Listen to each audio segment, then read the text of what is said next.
ការប្រពៃពិធីបុណ្យពិសាខបូជាហ្នឹងត្រូវនឹងខែទី5នៃខែសុរិយកតិហ្នឹង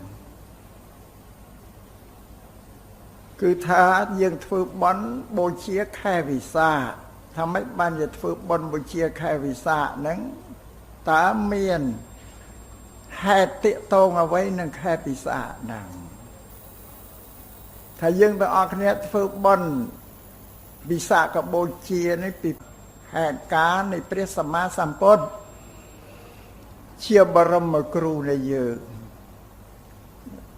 បុណ្យកម្មវិធីនេះជាបុណ្យរំលឹកគុណណាព្រះអង្គលោកមានថេរិកាប្រាប់ឲ្យត្រឹមត្រូវហើយយើងទាំងអស់គ្នាជាពុទ្ធបរិស័ទយើងរំលឹកគុណដល់ព្រះសម្មាសម្ពុទ្ធជាបរមគ្រូហ្នឹងពីបុណ្យវិសាខបូជានឹងមានជាប់ព្រឹត្តិការណ៍3នឹងពុទ្ធសាសនាព្រឹត្តិការណ៍ទី1គឺគេរំលឹកថ្ងៃដែលព្រះអង្គទ្រង់ប្រសូតចាកព្រះគឿននៃព្រះវរមេដាទី2គឺរំលឹកដល់ថ្ងៃដែលព្រះអង្គទ្រង់ត្រាស់ដឹងជាព្រះសម្មាសម្ពុទ្ធទី3គឺរំលឹកដល់ថ្ងៃដែលព្រះអង្គបរិនិព្វានពីព្រោះកាលទាំង3នេះខុសគ្នាតែថ្ងៃនិងឆ្នាំទេតែសម្រាប់ខែខុសគ្នាតែថ្ងៃនិងឆ្នាំទេតែសម្រាប់ខែគឺ15កើតខែពិសាខដូចគ្នាព្រះអង្គទ្រង់ប្រសូត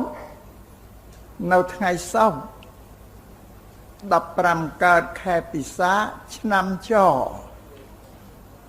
ព្រះអង្គទ្រង់បានត្រាស់ដឹងជាព្រះសម្មាសម្ពុទ្ធនៅថ្ងៃពុធ15កើតខែពិសាខឆ្នាំរកា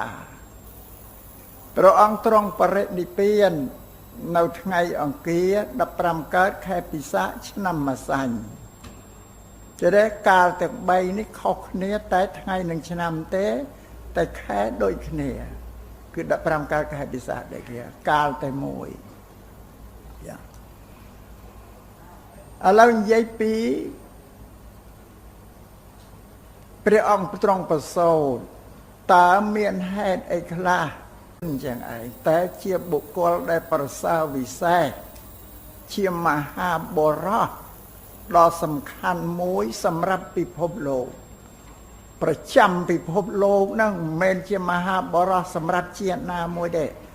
សូម្បីតែព្រះអង្គមានជាតិកំណើតនៅក្នុងមជ្ឈិមប្រទេសនៅប្រទេសឥណ្ឌាចម្ពោះទ្វីបក៏เป็นមែនតែមិនមែនសម្រាប់ជនជាតិឥណ្ឌាទេគឺសម្រាប់មនុស្សនៅសាកលលោកអន្តរជាមនុស្សដែលកម្ពុជាលើលោកជាមហាបរោះណាដូចក្នុងពេលដែលព្រះអង្គប្រសូតនោះមានប្រកបដោយអច្ឆរិយហេតុខ្លះដែលអស្ចារ្យណាចា៎សម្រាប់មហាបរោះប៉ុន្តែសម្រាប់អច្ឆរិយហេតុអស្ចារ្យខ្លះគេមិនជឿទេគេថានឹងជាអ្នកប្រាជ្ញឲ្យលើកផ្សែផ្សំគ្រាន់តែថាឲ្យទៅជាបុគ្គលអស្ចារ្យគេថានឹងជាអ្នកប្រាជ្ញឲ្យលើកផ្សែផ្សំគ្រាន់តែថាឲ្យទៅជាបុគ្គលអស្ចារ្យតាមពិតទៅពុទ្ធសាសនាអត់មានអ្នកណាមកលើកផ្សែផ្សំអីបានទេគឺព្រះអរហន្តដែលជាសាវកនឹងលោកពោលទៅតាមហេតុប្រតិការដែលពិតអត់កែប្រែទេសម្រាប់យើងពុទ្ធសាសនានៃកាយថេរវាទនេះគឺថាថេរវាទគឺសម្ដីដែលមម